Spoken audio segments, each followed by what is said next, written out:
जगन्नाथ गुप्ता बंगाल का इस चुनाव का जो परिणाम आने से पहले आज जो 2 तारीख है, आने वाली 4 तारीख यानी कल रविवार सोमवार को चुनाव परिणाम अभी तक लगता है लगभग क्लियर ही हो जाना चाहिए। मगर हम लोग चुनाव के बारे में पूछेंगे नहीं, वो तो बाद में आएगा ही ये अंतरा।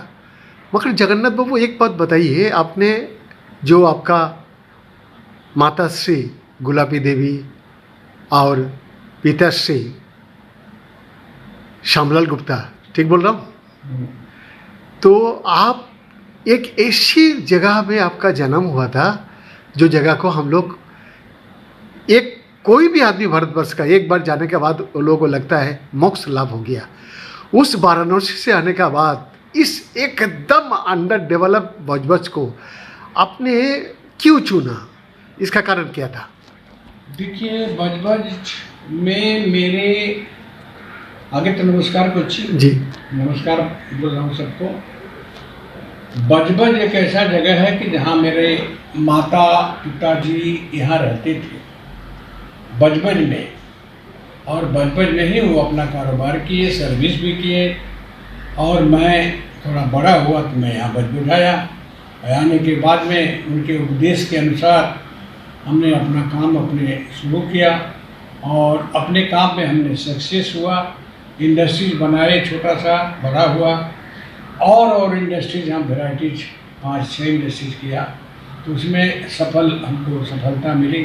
फिर एजुकेशन में आए, इसमें भी सफलता मिली। तो मेरे कहने का मतलब है कि मैं अपनी ज़िंदगी में खाली परिश्रम किया ईमानदारी से, और ईमानदारी से मैं बोलता हूँ कि मैं देश से प्यार करता हूँ, पश्चिम बंगाल से प्यार करता हूँ। कारण कि पश्चिम बंगाल और भोजबज की माटी ने ही हमको इतना बड़ा किया। तो आज अगर हम भोजबज को नहीं देंगे तो किसको देंगे? पश्चिम बंगाल को नहीं देंगे तो किसको देंगे? इसलिए हमने जो कुछ भी कमाया, जो कुछ भी मेरे पास था, सब भोजबज में ही लगाया और बंगाल में लगाया और लगाऊंगा। भोजबज यहाँ भोजबज को और मैं उन्नति के चक्कर में हूँ कि और बढ़ाऊँ, भोजबज अच्छा बने, भोजबज की रोड अच्छा बने। रोड जो है बहुत तकलीफ है हम लोगों को, आज से नहीं, सीपी के ज़माने से वो रोड चली आ रही है। तो इसका हमारे कहने को मतलब बहुत सी सारी बातें हैं जो सरकार इस डिस्ट्रिक्ट पर ध्यान नहीं देती। क्यों नहीं देती हमको समझ में नहीं आता। हमारे डिस्ट्रिक्ट का सबसे बड़ा नेता अभिषेक बनर्जी हैं, जो उनके एरिया में काम क्यों नहीं ये लोग कर रहा है, सरकार क्यों नहीं करती है, ये हमको कुछ डाउट लगता है कि अभिषेक बनर्जी को क्या डाउन करने के लिए ये काम नहीं हो रहा है। अभिषेक बनर्जी अपने तरफ से जो कुछ भी है हम लोग का बहुत हेल्प करते हैं, किए भी हैं, और हेल्थ के लिए उन्होंने बहुत बड़ा काम किया है। यहाँ चूड़ियल ब्रिज को भी उन्होंने उनकी मदद से बनाया है, लेकिन जितना काम होना चाहिए भोजबज रोड के लिए वो काम नहीं हुआ अभी तक। मैं आज से भी रिक्वेस्ट करता हूँ, चाहे तृणमूल आए चाहे बीजेपी आए, मैं यही चाहता हूँ कि भोजबज का डेवलप होना बहुत ज़रूरी है। भोजबज एक ऐतिहासिक जगह है। भोजबज ऐसा जगह जहाँ कामागाटा मारू, जहाँ हमारे जब देश स्वाधीन हुआ था तो हमारे पंजाबियों ने, हमारे बंगालियों ने यहाँ मिल करके युद्ध किया था इस जगह पर। यहाँ पर पंडित जवाहरलाल नेहरू आए हैं, यहाँ पर सुभाष चंद्र बोस यहाँ आए हैं, विवेकानंद जी आए हैं। नहीं, विवेकानंद जी जगन्नाथ बाबू आए थे। शिकागो धर्म महासभा में हिंदू धर्म बोल के एक धर्म है, उसको प्रमाण करने के बाद पहला उसका पदार्पण हुआ था इस पूर्ण भूमि में।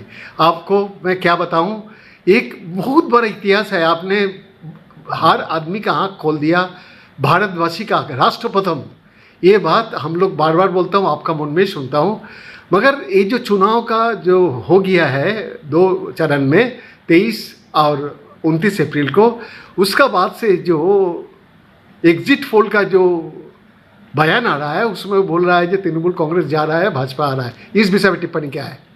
देखिए, इस बारे में अभी मेरा बोलना ठीक नहीं, मैं अपने दिल की बात कर रहा हूँ।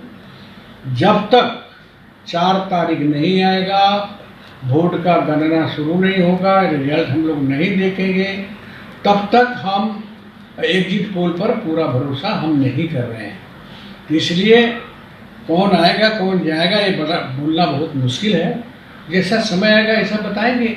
लेकिन बस मेरा एक ही अनुरोध है, कोई भी आवे इस बार, लेकिन बच का काम करे जरूर। रोड को चौड़ा बना दे, रोड को बढ़िया बना दे, पानी दे। अभी हम लोगों के कॉलेज में पीने का पानी भी नहीं है। सरकार की तरफ से कोई मैंने क्या मैं बोलूँ, बोलने का बहुत कुछ है, तकलीफ भी होता है, लेकिन भगवान ईश्वर से प्रार्थना करता हूँ, हे ईश्वर इन लोगों को सुबुद्धि दीजिए, ज्ञान दीजिए, और ईश्वर पर भरोसा रख करके इस देश को चलाएं, इस राज्य को चलाएं। राज्य बहुत अच्छा राज्य है, पश्चिम बंगाल जैसा स्टेट कोई नहीं है, जो यहाँ सब कुछ है, सब कुछ मैंने पाया है। और मैं इस पश्चिम बंगाल के भूमि को मैं कोटि कोटि बार प्रणाम करता हूँ कि पश्चिम बंगाल को जो भी आए अब देश के लिए काम करें। वाह वाह। वोट के लिए काम करना बंद कर दें, देश के लिए काम करें, मैं यही चाहता हूँ। जगन्नाथ बाबू, हम लोग बहुत सम्मानित हो जाता हूँ आपका सामने आने के बाद, क्योंकि आपका इतना उम्र होने के बावजूद भी आप एक जवान घोड़े के माफिक दौड़ते हो। ये बात सारा भारतवर्ष को, सारा विश्व को जानना चाहिए। एक आदमी ने अपने जीवोदशा में Jagannath Gupta institute of medical science का एक हॉस्पिटल मेडिकल कॉलेज पहला भोजपुर में था, दूसरा आपने बना लिया सोदपुर में, उसके बाद BBIT बनाया, ढेर सारे स्कूलें बनाया, इंडस्ट्रीज किए। तो ये जो ईश्वर आपको जो ये शक्ति प्रदान किया है, ये कहाँ से मिला आपको? ये देखिए, मैं कहता हूँ कि आदमी, कोई भी आदमी, चाहे एक साधारण आदमी, मैं एक साधारण आदमी हूँ, मैं यूपी से आया हूँ, और इसको यहाँ पर मैं अपने रोजी रोजगार में आगे बढ़ा। हमारा बच के लोगों का बहुत सपोर्ट हमको मिला है। बच हमको आज भी बहुत प्यार देता है। बड़े लोग कम देते हैं, गरीब जनता यहाँ के हमको प्यार देते हैं। हमको कहीं भी लोग बच रोड में आते हैं, अगर मेरा नाम पूछ देते हैं तो लोग बताते हैं जाइए।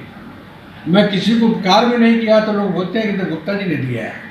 तो मुझे बड़ा गर्व होता है यहाँ सब कुछ करके। बजबज के ऊपर मेरा बहुत बड़ा गर्व है कि बजबज मेरे लिए सब कुछ दिया और देगा। और मैं बजबज के लिए जो कुछ भी पाऊँगा बजबज में ही खर्चा करूँगा। और मैं आशा करूँगा कि सरकार हेल्थ और शिक्षा इस पर ज़्यादा ध्यान दे। इस पर सरकार थोड़ा सा कम ध्यान दे रही है, ये बहुत ज़रूरी है। सारा जीवन खाली राजनीति लेके ही करेंगे हम तो काम कब करेंगे? तो काम करना बहुत ज़रूरी है, यही मैं चाहता हूँ। मेरे ऊपर कोई भी पार्टी नाराज हो, खुश हो, वो उनकी बात है, लेकिन सत्य बोलना मेरा धर्म है, सत्य पथ पर चलना मेरा धर्म है। सत्यम शिवम सुंदर। अति सुंदर जगन्नाथ बाबू, आपका माफिक, आप दीर्घायु बने, आप ढेर दिन इस दुनिया में रहे और असहाय पीड़ित आदमी का सहारा बने। और एक बात और बता देता हूँ सर कि आज देश की पुकार है। हम हिंदू, मुस्लिम, सिख, ईसाई आपस में मिलके चलना होगा। हम लोग सब एक हैं, हम लोग एक ही पिता और एक ही माता के संतान, ऊपर ईश्वर, माता नीचे पृथ्वी माता। तो मैं कहता हूँ सभी जाति धर्मों से कि आप सब लोग एक रहें, आपस में मिल के चलें, राजनीति को हटाएं और हम लोग आपस में भाई बंधु एक परिवार समझ करके हम लोग मेहनत करके इस बजबज को, इस देश को आगे बढ़ाएं। यही मेरी कामना है।